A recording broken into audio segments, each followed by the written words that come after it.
Teruskan 1 jam bersama kami di Nona untuk pelbagai pengisian bermanfaat dan penuh informasi.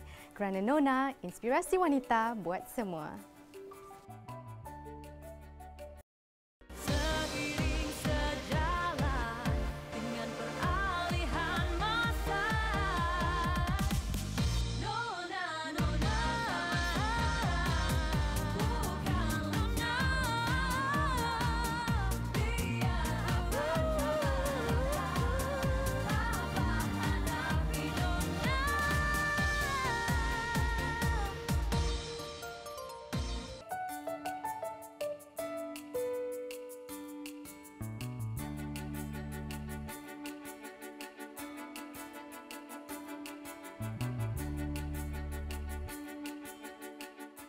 Assalamualaikum warahmatullahi wabarakatuh. Apa khabar semua penonton setia Nona? Diharapkan semua berada dalam keadaan baik-baik sahaja. Saban minggu sibuk bekerja, pasti ada yang mengeluh tidak sempat untuk melakukan pelbagai perkara. Adakah masa itu benar-benar tidak cukup atau kita yang kurang pandai menguruskan masa? Tetapkan masa untuk semua perkara dan buatlah kerja dengan teratur. Semestinya setiap individu mempunyai cara tersendiri dalam menjalani kehidupan. Namun cuba luangkan juga sedikit masa untuk ambil tahu keadaan dan permasalahan yang berlaku dalam komuniti masing-masing. Mungkin keprihatinan kita bukan saja mampu mengeratkan hubungan sesama insan, malah dapat menjamin kesejahteraan bersama. Bak kata pepatah, bulat air kerana pembentung, bulat manusia kerana muafakat. Jadilah masyarakat yang peka dengan keadaan sekeliling. Menarik di Nona minggu ini. Bila doktor cakapkan yang jenis kanser ini jenis 1 dalam sejuta. Untuk minggu yang pertama itulah minggu yang paling berat untuk kami. Sebab kami rasa macam kenapa dalam banyak-banyak kenapa kami diuji. Apa yang kami nak buat, kita buat yang terbaik, sehabis baik untuk dia untuk dapatkan rawatan. Hari ini cuaca sejuk bersalji kalau nampak snowflakes ni. So, glasier ini sentiasa bergerak, cuma kadar pergerakannya berbeza. Kita boleh juga nak decorate mirror glaze ni dengan gold. Selepas dah habis dekor, kita tunggu glaze dia habis menitik. Lepas tu baru kita boleh hidangkan.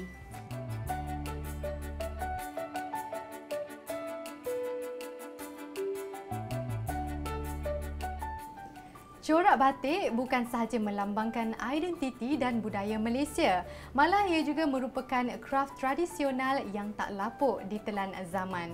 Untuk style yang berbeza dan relevan digayakan oleh peminat batik masa kini, corak batik sentiasa diberi nafas baharu. Bagi jenama Kenu, penggunaan tekstil dan corak batik yang menarik menjadikan koleksi busana yang dihasilkannya mempunyai keunikan dan membawa makna yang tersendiri.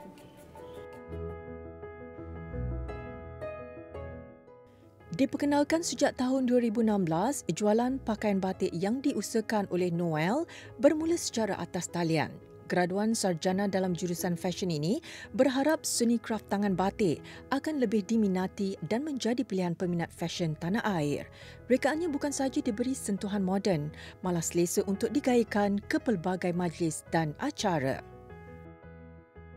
So, saya embrace semua batik kerana I think as Malaysians, we understand and we know batik from the various places, but as Malaysians, we should also embrace the batik that we have discovered and we have created. So ada banyak orang muda yang suka batik kami kerana they can relate to it. It is fresh, it's new, it's modern, and it's very wearable. It's like orang muda boleh pakai ini kerana it's in trend and they can palette this design. Direka dengan potongan yang moden dan minimalis, rekaan menggunakan tekstil dengan corak batik juga sesuai dijadikan sebagai pakaian casual untuk aktiviti seharian. So saya fikir batik dulu dalam corak atau design tradisional macam kebaya, baju kurung atau sarung. Tapi sekarang orang muda suka macam top yang design dan cut lebih modern dan dress yang lebih modern. So dalam design atau cutting itu, cutting of the clothes that is lebih sesuai untuk generasi ini.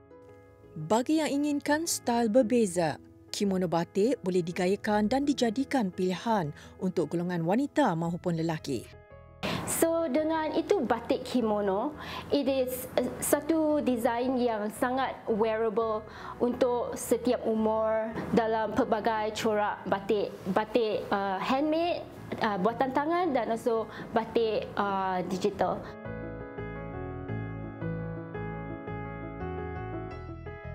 So ini boleh pakai setiap hari untuk kerja atau untuk event atau untuk casual going to a cafe. It's how you style it, whether you style it more casual atau style bergaya lebih macam elegant. You can wear it dengan jeans atau pants ataupun dengan satu skirt panjang atau plain punya baju kerana batik corak sudah banyak very bright and very colourful. So yeah, something lebih basic dan plain di dalam lah.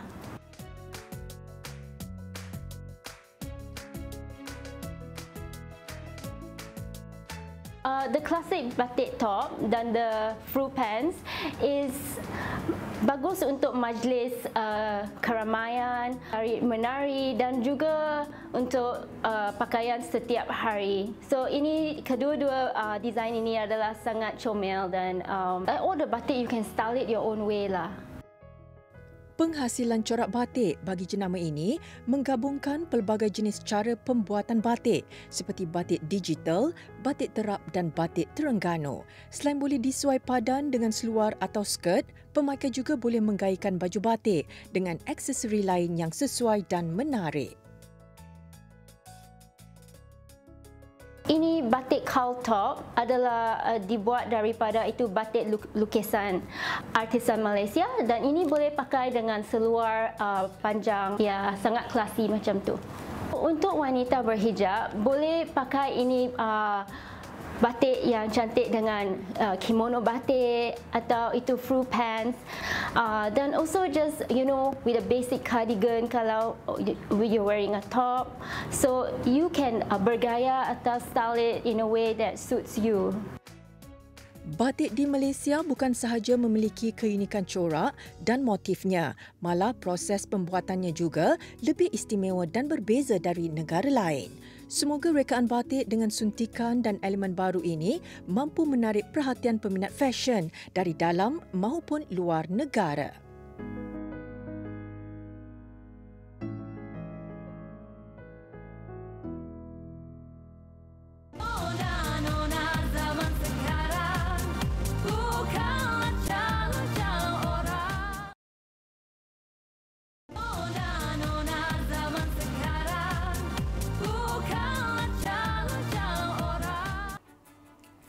Juvenile Myelomonocytic Leukemia atau JMML adalah sejenis kanser darah yang sangat jarang ditemui dan kebiasaannya ia menyerang kanak-kanak berusia 2 hingga 4 tahun.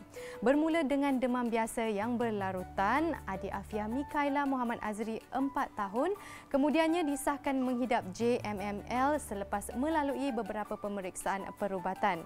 Sehingga kini, adik Afia masih menanti penderma sumsum tulang yang sesuai sebelum menjalani rawatan selanjutnya. Bersama Nona menyelami kisah perjuangan keluarga cekal ini. Semoga ia dapat memberi semangat kepada mereka yang memerlukan kekuatan untuk menghadapi dugaan hidup. Berat mata memandang, berat lagi bahu yang memikul. Itulah ungkapan yang boleh menggambarkan situasi Afia Mikaela, pengidap kanser juvenile myelomonocytic leukemia JMML yang sangat jarang ditemui. Dalam usia sekecil ini, adik Afia sepatutnya sedang bermain dan menelusuri dunia keceriaan seorang kanak-kanak seperti rakan sebaya yang lain. Ya, adik Afia disahkan kanser ni pada 22 hari bulan 8. Selepas dia buat bone marrow aspiration pada 18 hari bulan 8. Sebelum tu, apa yang membuatkan saya ujian bone marrow aspiration tu sebab dia demam selama 2 minggu yang tak sembuh. So dari situ kita berasa terkejut lah. Boleh dapat tahu bila doktor cakapkan yang jenis kanser ini jenis 1 dalam sejuta. Sebelum dah menangis-nangis, masa tu saya kat office memang dah menangis betul lah bila tanya dia leukemia yang macam mana, dia kata JMML. Terus kata, okeylah. Lepas tu terus Google JMML tu apa.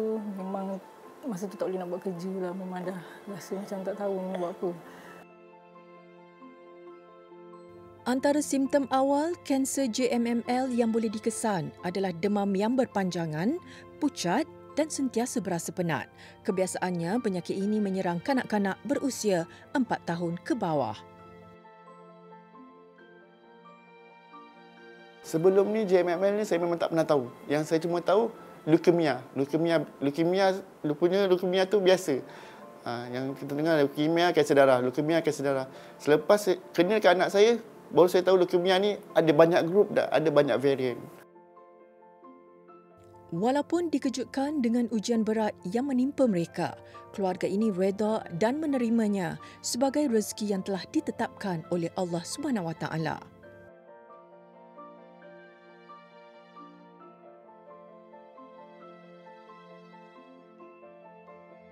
Untuk minggu yang pertama tu adalah minggu yang paling berat untuk kami. Sebab kami rasa macam kenapa dalam kenapa kami diuji. Lepas tu lepas sokongan daripada keluarga, kita jumpa ustaz, kita jumpa ni, kita reda ujian ini adalah rezeki kami. So kat sini apa yang kita boleh buat, apa yang kami nak buat, kita buat yang terbaik, sehabis baik untuk dia untuk dapatkan rawatan. Selebihnya tu rezeki dia dengan Allah. Kita serahkan pada Allah lepas ni. Anak bongsu daripada 3 orang adik-beradik ini adalah seorang yang ceria dan menjadi pemecah ruang kesunyian di rumah. Tetapi semuanya berubah apabila adik Afiah disahkan menghidap kanser 1 dalam sejuta ini. Okay, sebelum dapat tahu dia kena penyakit ni, dia adalah seorang yang sangat ceria. Petah bercakap, aktif. Masa dia demam dia tu, dia start mula tunjuk dia tak nak orang, dia start menangis. Demam berpanjangan tu sebabkan dia mood dia tak okey. So bila dah dapat sah penyakit tu, so dia punya selera makan tak ada. Dia punya mood dia selalu swing, mood dia selalu tak okey. Memang jumpa orang pun tak nak.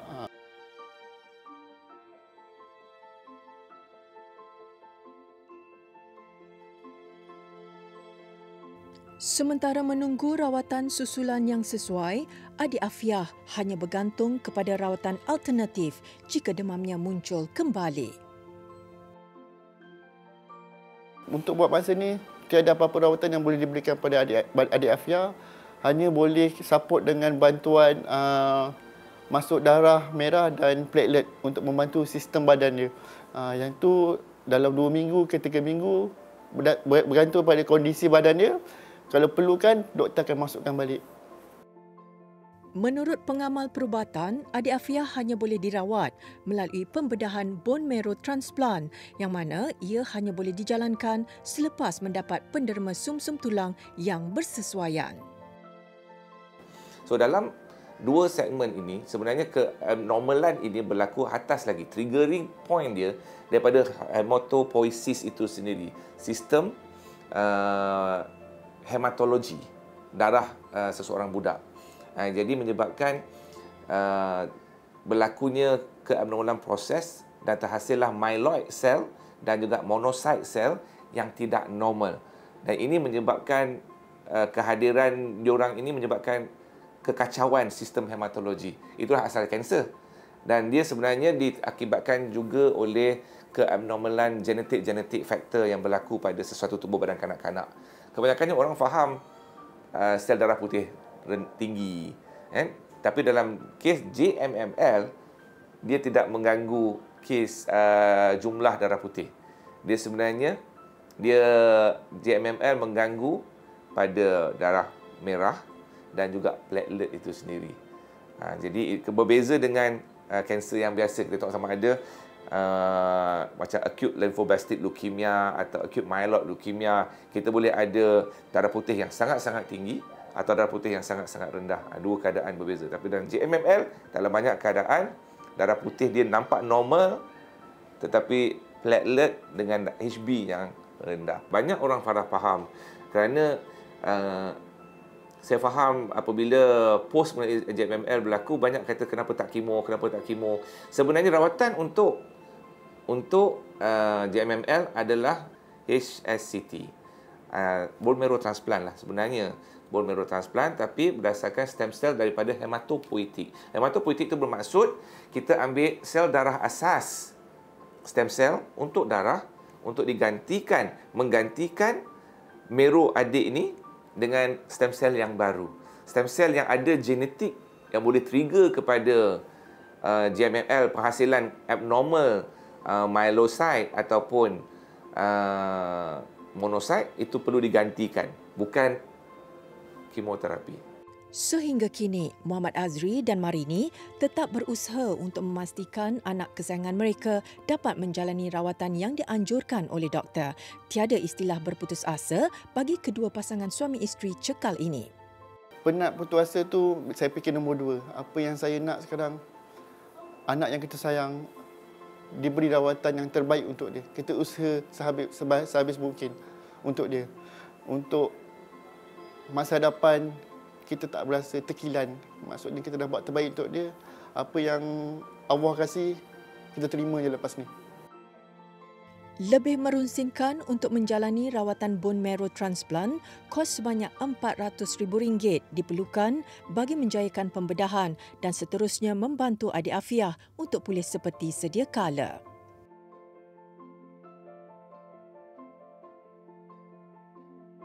Sebagai seorang ibu, mestilah kita nak yang terbaik untuk anak, nak dia kembali sihat macam dulu. Sebab kita tahu anak kita ni memang lahir, memang dia tak ada apa-apa yang serius. Memang tak ada apa-apa pun langsung sakit. Lepas tu, kita rasa macam bila dapat tahu benda tu, rasanya memang tak boleh terima. Tapi memang harapan saya, memang saya nak dia sembuh macam dulu. Nak boleh bermain dengan kakak, dengan abang dia. Sebab dia sekarang pun memang tak nak main sangat dengan kakak dengan abang dia. Kadang-kadang rasa macam dia tak sukalah ke kakak dengan abang dia. Dia tak nak dekat. Kadang-kadang kesian juga dengan abang dan kakak dia. Terasa juga hati kan. Tapi saya cakap dengan diorang, adik sakit, ambil masa untuk macam dulu. Setiap ujian yang diberi akan sentiasa disusuli hikmah manis daripada Yang Maha Esa. Sikap positif dan ketabahan keluarga ini dengan ketentuan ilahi harus dijadikan contoh buat mereka yang mengalami dugaan yang sama. Semoga adik Afiah dan keluarga terus kuat dan dipermudahkan segala urusan. Kali ini, Nona bersiaran dari kediaman Haja Sohana Abdul Rahman dan suami Haji Rosli Muhammad yang terletak di Ampang, Selangor. Bersama Mira sekarang, Puan Suhana. Apa khabar Puan? Baik, Alhamdulillah Mira. Terima kasih kerana sudi menerima kunjungan Nona kali ini. Ni dah alang-alang tuan rumah ada dekat sini. Kita nak tanyalah, apa konsep dekorasi kediaman Puan ini? Konsep kediaman saya menengahkan konsep klasik contemporary Mira. Okey, Mira tengok kan rumah ni banyak sangat barang-barang antik. Adakah Puan sendiri dan juga suami adalah penjual ataupun sekadar hobi untuk koleksi peribadi atau bagaimana? Sebenarnya saya menata rias kediaman saya dengan menggunakan barangan koleksi peribadi saja Mira.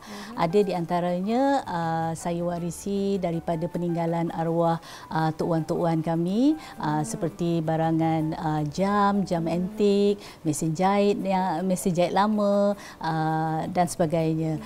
Jadi daripada barangan tersebut terbiar dan tidak terpelihara, kami rasa lebih baik kami jaga dan susun atur dengan baik. Rata-rata tetamu yang datang pun suka dengan barangan-barangan tersebut sebab mungkin tak banyak barangan tersebut tapi ianya ada penuh dengan sentimental value dan tersirat 1001 cerita Mira. Lagi-lagi di zaman sekarang ini barang antik sangat-sangat unik. Dan mungkin Puan boleh berkongsi dengan penonton, susah ke nak menjaga barang-barang ini? Tak susah sangat Mira. Macam saya cuma mengelap habuk 2 minggu sekali ke ataupun kadang-kadang saya alihkan perabot-perabot tersebut untuk kelihatan suasana baru, mood yang baru. Tapi pada saya tips yang penting untuk menjaga kediaman supaya nampak bersih dan cantik selalu, kita kena rajin dan kreatif. Itu pada saya lah. Betul, Mira pun setuju sangat daripada dibuang dan juga terbiar. Lebih baik kita simpan kan supaya momen kenangan lama tu sentiasa terpahat di ingatan. Ya betul tu Mira. Baiklah Puan, itu sahaja. Terima kasih kerana sudi luangkan masa. Sama-sama Mira. Semoga perkongsian Puan tadi dapat memberi inspirasi kepada penonton dalam mendekorasi kediaman masing-masing.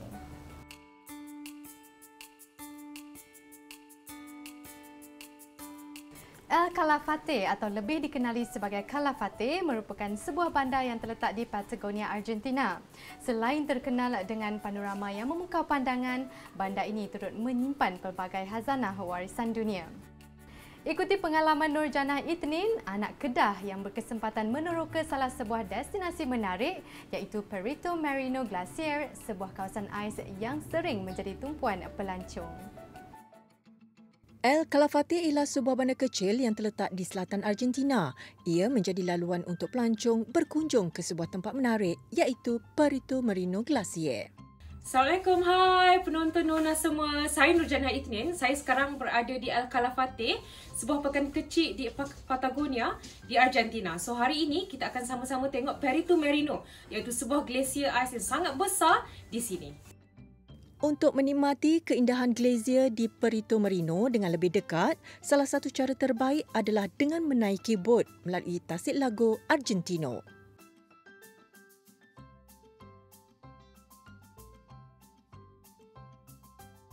So sekarang kita tengah ada mini trekking untuk naik ke atas Perito Moreno. Perjalanan ni sebenarnya tak jauh tapi we're going to take it very slowly. Hari ini cuaca sejuk, bersalji, kalau nampak snowflakes ni. Jadi mendung lah. Hari ini mendung sikit.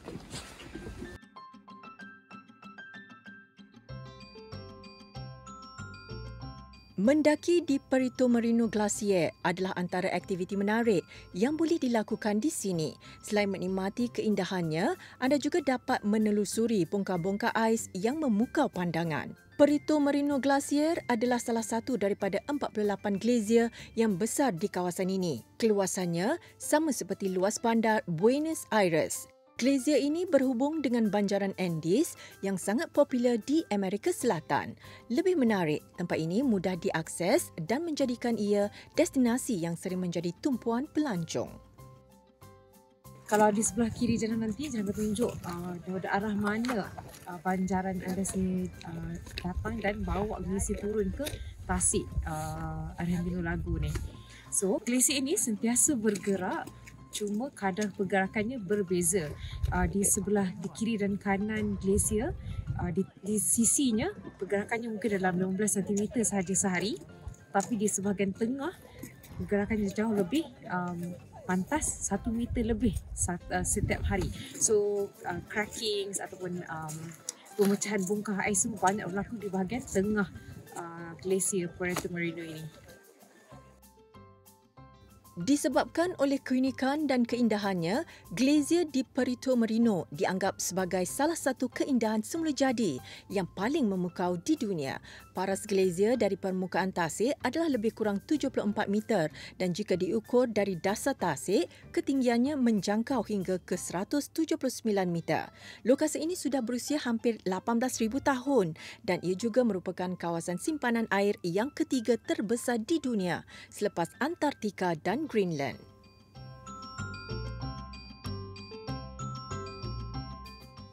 Jika anda berada di Argentina, jangan lupa untuk meletakkan Perito Moreno Glacier dalam senarai destinasi pilihan.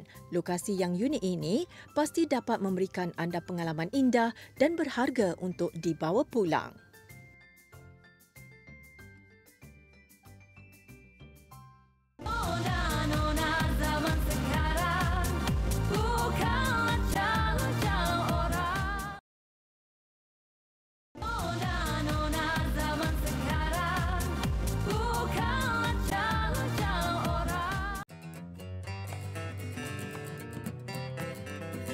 Masalah rambut merupakan antara kerisauan golongan wanita dalam memastikan penampilan yang cantik dan berkeyakinan. Pengasas salon Nur Faradiba berkongsi cara mudah menjaga kulit kepala menggunakan daun lidah buaya. Antara kebaikan sumber alami ini adalah membantu rambut kelihatan lebih sihat dan segar. Ada kekeliruan daripada masalah kulit kepala kering dengan kelumomo disebabkan berminyak. ramai orang salah faham antara dua kondisi ini. Sebenarnya dia ialah kondisi yang berbeza dan memerlukan rawatan yang berbeza. Kalau kita pakai perapi, biasanya perapi ni tak boleh kena kulit kepala. Dia hanya melembutkan rambut. Jadi kat situ ada kekurangan sikit kalau kita pakai produk perapi ni. Jadi hari ni Farah nak kongsi DIY hair mask ni sebab kita boleh pakai di kulit kepala dan juga rambut. Antara bahan-bahan untuk merawat masalah kulit kepala berminyak ialah daun lidah buaya, lemon dan cuka apple. Okey, sekarang Farah nak tunjukkan macam mana kita nak rawat masalah kulit kepala berminyak dekat rumah. Okey, so mula-mula kita potong dulu aloe vera punya duri ni. Okey, potong dulu. Sebenarnya aloe vera ni dia ada getah tau atau kita panggil latex. So Farah tak recommend ambil daripada pasu terus pakai. Bagi menghilangkan getah, daun lidah buaya perlu direndam terlebih dahulu, sekurang-kurangnya 20 minit. Kemudian kita pakai sudu untuk kita ekstrak isi aloe vera tersebut. Alright. Kita perlukan juga lemon. Kenapa perlukan lemon? Sebab lemon pun dia ialah satu bahan detoksing dan juga antibakterial untuk merawat masalah kulit berminyak. So, kita perah lemon ni dalam mangkuk. Kita boleh juga pakai apa-apa buah citrus lah. Macam grapefruit pun boleh juga. Kita masukkan dekat dalam blender. So, kita akan blend bahan-bahan ni tadi. Alright, masukkan dulu lemon, perahan lemon. Lepas tu, kita masukkan juga aloe vera. Terakhir sekali, kita masukkan apple cider vinegar. Lepas tu, kita blend.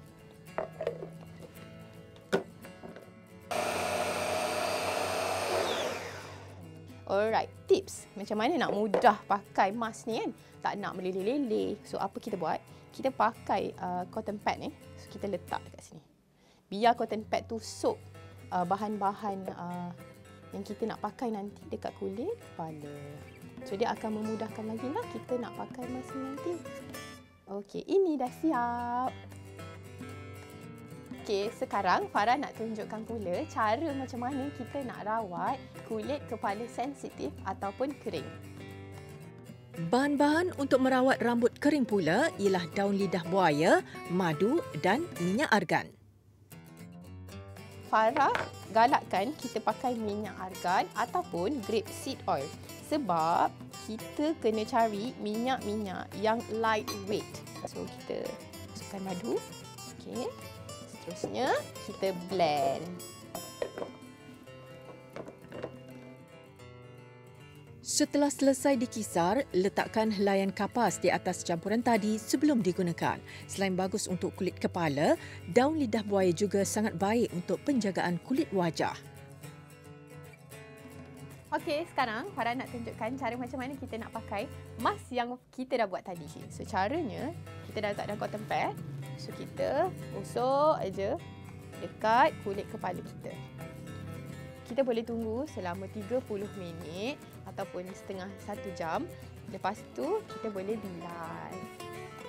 Selepas 30 minit ke 1 jam, sekarang kita boleh bilas menggunakan shampoo untuk pastikan rambut kita betul-betul bersih.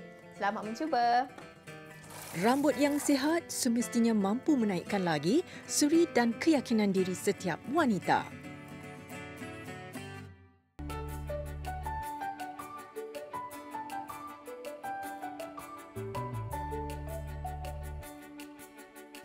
Bagi penggemar pemanis mulut, Nona bawakan hidangan istimewa yang tampak mewah dan unik. Mirror glaze cake yang dibuat menggunakan teknik wavy glaze menghasilkan hidangan kek marble yang bukan sahaja enak, malah cantik dipandang mata. Ikuti cara penyediaannya dalam segmen Air Tangan.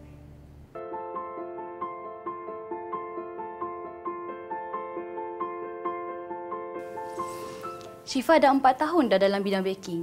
Jadi kek macam ni dah biasa sangat dah boleh dapat ke mana-mana. Jadi hari ini Syifa nak tunjukkan kek yang lain daripada lain iaitu mirror glaze mousse cake. Jom ikut Syifa.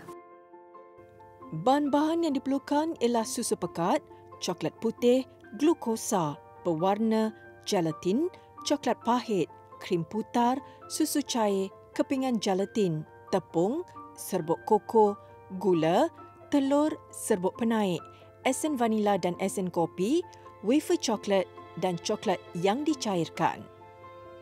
Okay, first kita akan tunjukkan macam mana nak buat chocolate sponge cake, which is kita akan gunakan untuk first base dalam Miramus Glaze cake. Okay, kita akan ambilkan egg white, kita masukkan dalam adunan mixture. Putar adunan dengan kelajuan sederhana. Dan kita akan masukkan custard sugar one at a time. Kita akan adun dia sampai dia jadi putih yang pekat. Kita akan masukkan egg yolk tadi yang telah kita asingkan satu persatu. Okay, lepas dah masukkan telur kuning dan sebati, kita masukkan 1 sudu vanilla essence bersamaan dengan coffee essence. Okay, kacau sampai sebati. Kita akan mula ayak bahan kering iaitu tepung gandum, cocoa powder, baking powder. Dan kita ayak. Kita akan masukkan ke dalam adunan tadi dan kita akan gaul sampai rata. Bila kita dah gaul sampai sebati, dia akan jadi macam ni. Kita akan masukkan dalam loyang kek yang telah disediakan. Kita akan bakar sponge cake ni untuk 15 minit dalam suhu 180 darjah. Jom. Durasi membakar dan suhu ketuhar adalah berbeza dan boleh diubah mengikut jenis ketuhar masing-masing. Okey, sementara kita tunggu kek bakar, kita akan buat Nutella fillings untuk dalam mousse juga. Potong wafer coklat mengikut saiz yang diinginkan, kemudian campurkan bersama coklat yang dicairkan. Ini kita akan gaulkan. Dia akan jadi sebati macam ni lah. Masukkan wafer ke dalam loyang dan ratakan. Kemudian sejukkan dalam peti sejuk selama 30 minit. Sementara tunggu filling dengan kek, kita akan buat coklat mousse. Rendamkan gelatin dalam air sejuk sehingga kembang. Sementara itu, panaskan susu cair serta krim putar dengan api yang perlahan. Kita akan campurkan telur kuning dan gula.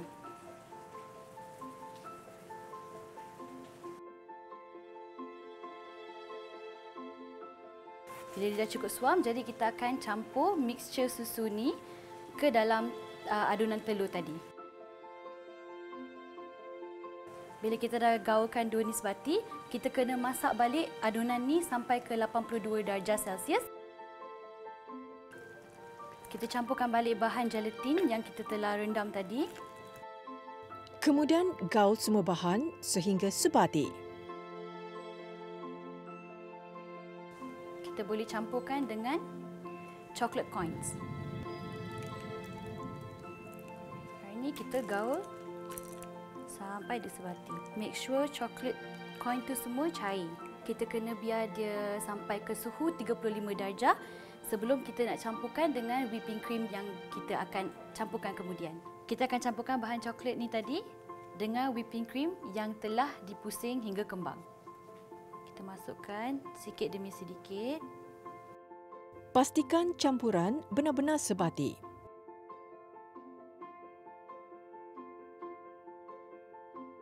Kita nak assemble semua bahan-bahan tu ke dalam satu mold bulat ni. Okey. Jadi susunan dia ialah chocolate mousse, lepas tu filling, chocolate mousse lagi and then berakhir dengan kek dekat atas.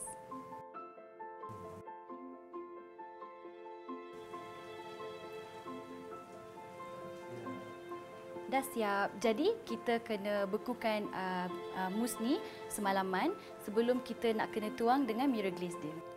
Now kita nak prepare dia punya glaze, which is kita kena masak glukos air dengan gula sampai ke 103 darjah Celsius. Lepas tu kita akan campurkan kepada adunan white chocolate, gelatin dengan susu. Campuran bahan ini harus dipanaskan dengan suhu yang perlahan untuk mendapatkan hasil yang sempurna.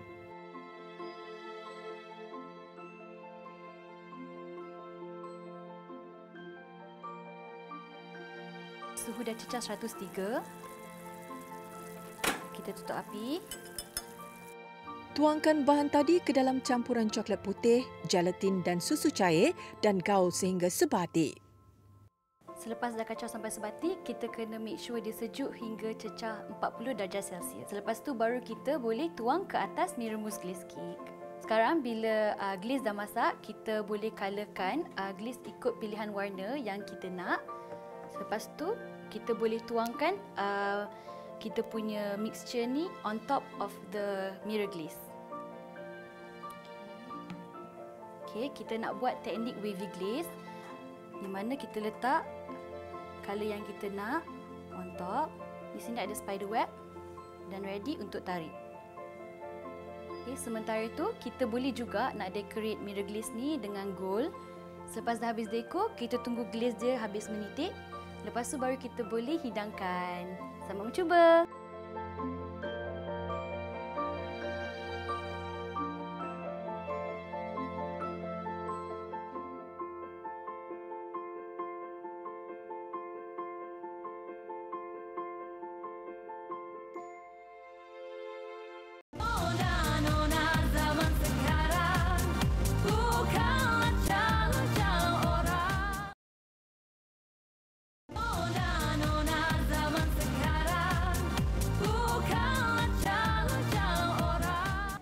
Cabaran untuk mendidik keluarga seiring dengan peredaran zaman dilihat semakin sukar dan memerlukan kesabaran yang tinggi. Inilah antara realiti kehidupan masa kini. Ibu bapa mesti memainkan peranan masing-masing dalam pembentukan adab dan akhlak anak-anak juga pasangan kerana pendidikan pertama bermula dari rumah. Bersama Ustazah Fatimah Syarhah untuk kupasan selanjutnya.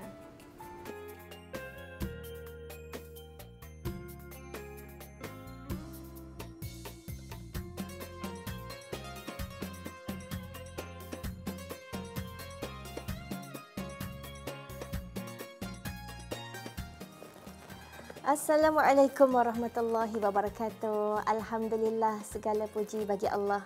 Bersama saya Ustazah Fatimah Syarhah bersama dengan penonton Nona di segmen Nur. Segala puji bagi Allah. Alhamdulillah. Semua yang saya muliakan. Topik kita hari ini adalah cek mega dalam rumah. Bagaimana kita nak jadikan rumah kita seperti satu sekolah, satu madrasah untuk kita mendidik diri, pasangan dan anak-anak yang kita sayang. Melengkapkan diri dengan KSA. K, knowledge, ilmu pengetahuan. S, skill, kemahiran. Dan A, attitude, akhlak yang baik, akhlak yang mulia. Saya nak berikan 3 tip. Yang pertama, ABC modul. A adalah active events, peristiwa yang berlaku ataupun perkara yang jadi trigger, pencetus kepada tindakan kita. Itu A. B adalah belief system kita, sistem kepercayaan. Dan C adalah consequence, natijah atau impak yang terhasil. Jadi A, peristiwa, active events, dia tak bahaya sangat pun.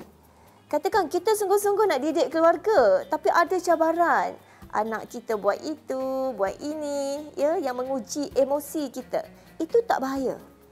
Yang bahaya B kita. B, belief system, cara kita memandang. Sebab B itu menentukan C, consequence, natijah.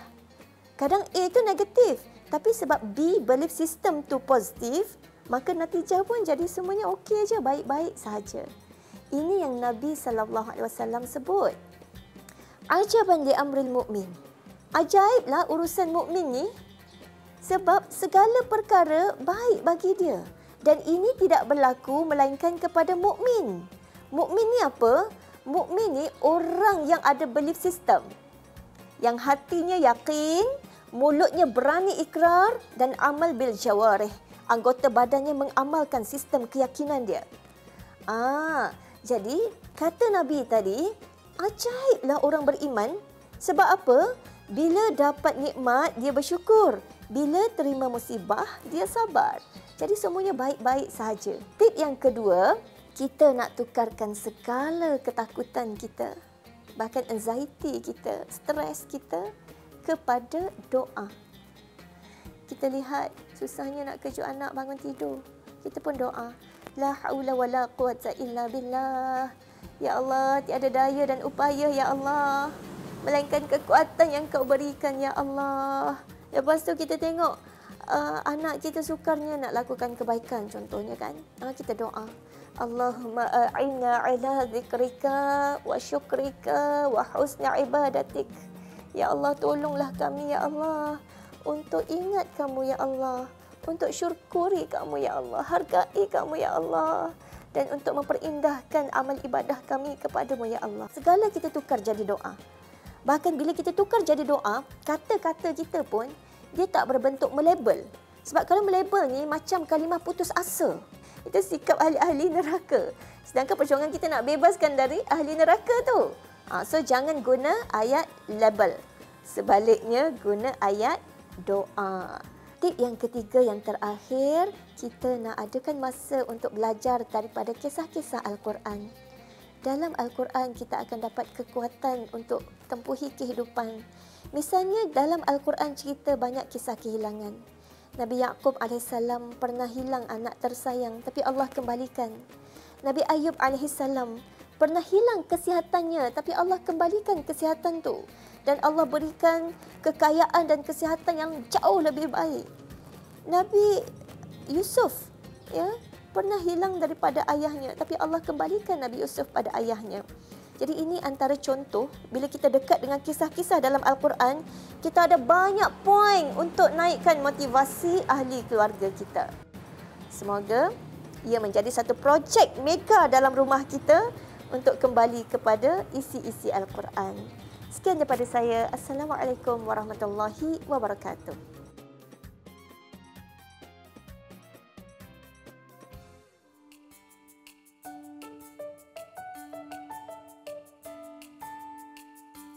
Hidup ini umpama roda, tidak selamanya kita di atas kerana akan tiba masanya kita berada di bawah.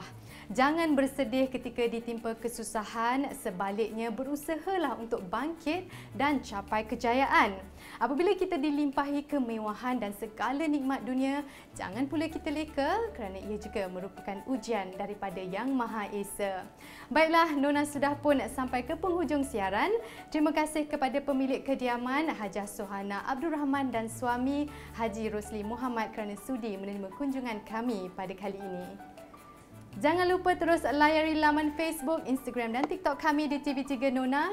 Sehingga bertemu kembali minggu hadapan. Assalamualaikum. Wah, banyaknya makanan. Puan masak ya? Jemput Mira.